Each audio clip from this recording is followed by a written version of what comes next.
Thermal scanning. So ang gamit natin is GT 400 GT 400C. So ang gamit ito, maraming gamit to. Pwedeng pan-testing sa electrical equipments, pwede sa mga tubo, pang-trace ng ng tubig or hot water.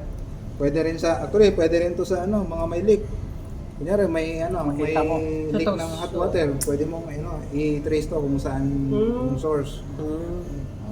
Tagos pa sa pader yan, no? Pwede pala Tagos to sa pader.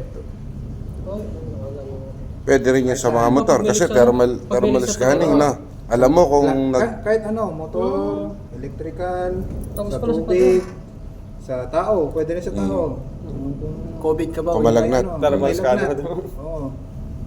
bali general thermal scanning na yan, no? General to. Kasi ang dinedetect naman niya is heat. Hit, yung